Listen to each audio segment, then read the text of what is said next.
ഓട്ട വീണൊരു ബക്കറ്റിൽ വെള്ളം കോരിയാൽ എങ്ങനെയുണ്ടാകും? ഏതാണ്ട് ഇതുപോലെ ഓട്ട വീണൊരു ബക്കറ്റാണ് രാജസ്ഥാൻ റോയൽസ്. മെഗാലേലം നടന്ന ദിവസം തന്നെ രാജസ്ഥാൻ റോയൽസിന് ഓട്ട വീണിരുന്നു. ഈ ടീമും കൊണ്ട് ഇനി എത്ര തന്നെ പൊരുതിയിട്ടും കാര്യമില്ല. ലേലത്തിൽ ചെയ്ത അബദ്ധങ്ങൾ അവരെ വേട്ടയാടിക്കൊണ്ടേയിരിക്കും. എന്താണ് രാജസ്ഥാൻ റോയൽസിന്റെ പ്രശ്നം? അതറിയണമെങ്കിൽ കുറച്ച് പിറകിലോട്ട് പോകണം. ലേലത്തിന് മുന്നോടിയായി BCCI IPL ടീമുകളോട് നിലനിർത്തുന്ന താരങ്ങളുടെ ലിസ്റ്റ് തരാൻ ആവശ്യപ്പെട്ടിരുന്നു. ഒരു ടീമിനെ പരമാവധി 6 കളിക്കാരെ നിലനിർത്താനുള്ള അനുമതിയാണ് ഉണ്ടായിരുന്നത്. ഈ 6 സ്ലോട്ടും രാജസ്ഥാൻ ഉപയോഗപ്പെടുത്തി. നിലവിലെ ചാമ്പ്യന്മാരായ കൊൽക്കത്ത മാത്രമാണ് ഈ 6 സ്ലോട്ടും ഉപയോഗപ്പെടുത്തിയ മറ്റൊരു ടീം. ആരൊക്കെയായിരുന്നു രാജസ്ഥാൻ നിലനിർത്തിയത്?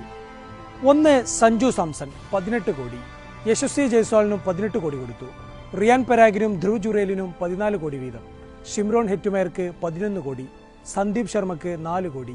ഇങ്ങനെ ഒട്ടും പിശുക്കില്ലാതെ 6 താരങ്ങൾക്കും അവർ വാരിക്കൊടുത്തു. ഈ കാശിനുള്ള മൂല്യം ഇവർക്കുണ്ടോ എന്ന ചോദ്യം അന്നേ ഉയർന്നിരുന്നു. പക്ഷേ ടീം മാനേജ്മെന്റ് ഈ താരങ്ങളിൽ അത്രത്തോളം വിശ്വാസമർപ്പിച്ചിരുന്നു. ഇവർക്ക് വേണ്ടി Jos Buttler, Trent Boult, Yuzvendra Chahal, Rovman Powell അടക്കമുള്ളവരെ അവർ റിലീസ് ചെയ്യുകയും ചെയ്തു. പക്ഷേ ഓപ്ഷൻ ടേബിളിൽ അവർ വലിയ അബദ്ധങ്ങളാണ് ചെയ്തത്. ജോസ് ബട്ട്ലറെ വിട്ടുകളഞ്ഞ അവർക്ക് അയാൾക്കൊത്തൊരു പകരക്കാരനെ ടീമിലെത്തിക്കാനായില്ല.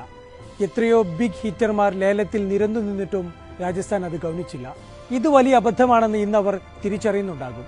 ജോസ് ബട്ട്ലർ ഗുജറാത്തിനായി മിന്നിത്തിളങ്ങുമ്പോൾ തങ്ങൾ നിലനിർത്തിയ ഷിംറോൺ ഹെറ്റുമേർ അമ്പയെ പരാജയമാണ്. ക്രിക്കറ്റിൽ ഒരു താരത്തിന് ചിലപ്പോൾ പരാജയം സംഭവിച്ചേക്കാം. അത് സ്വാഭാവികമാണ്. അപ്പോൾ അയാളെ പുറത്തിരുത്തി അടുത്തയാളെ കളിപ്പിക്കുക എന്നതാണ് അതിനുള്ള പരിഹാരം. പക്ഷേ ഹെറ്റുമേറെ പുറത്തിരുത്തി പകരം ഇറക്കാനുള്ള ഒരു ബാക്കപ്പ് വിദേശ താരം പോലും ആ ടീമിലില്ല.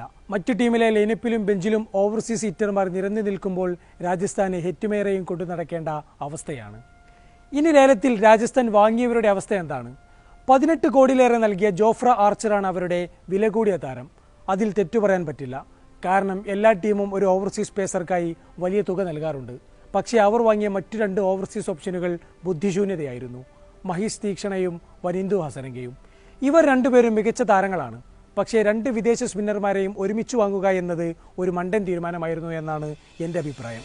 അതും സ്പിന്നർമാർക്ക് ക്ഷാമമില്ലാത്ത രാജ്യമാണ് ഇന്ത്യ എന്നുകൂടി ഓർക്കണം. ലേലത്തിൽ കാണിച്ച ഈ അബദ്ധം അവരുടെ ടീം ലേലപ്പിനെയും ബാധിക്കുന്നുണ്ട്.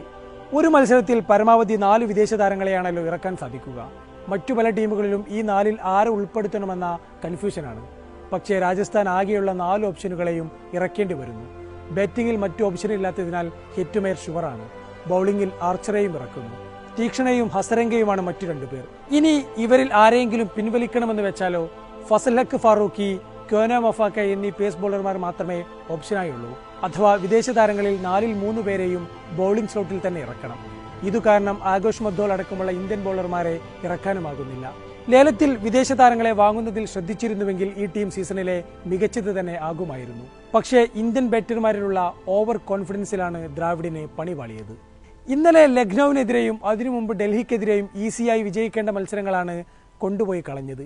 ഫിനിഷിംഗിലെ പാളിച്ചകളും ആത്മവിശ്വാസമില്ലായ്മയും അവസാന ഓവറുകളിൽ തെളിഞ്ഞു കണ്ടു.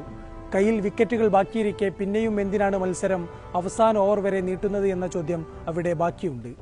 ജോഫ്ര ആർച്ചർ പോലെയുള്ള ഹിറ്റിംഗ് എബിലിറ്റി ഉള്ളവരെ ഇത്തരം സാഹചര്യങ്ങളിൽ ഒരു പരീക്ഷണമായെങ്കിലും ഇറക്കിക്കൂടെ എന്ന ചോദ്യവും ന്യായമാണ്.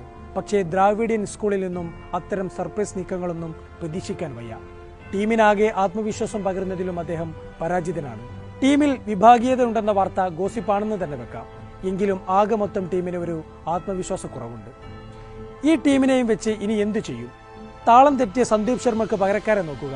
വൈഭവ് സൂര്യവംശി ക്ലിക്കായ സ്ഥിതിക്ക് ടോപ്പ് ഓർഡറിൽ നിന്നും ഒരാളെ ഫിനിഷിംഗിലേക്ക് ഇറക്കുക തുടങ്ങിയ പൊടിക്കൈകളെ ഇനി ചെയ്യാനുള്ളൂ. അല്ലെങ്കിൽ അടുത്ത ലേലം വരെ കാത്തിരിക്കുക.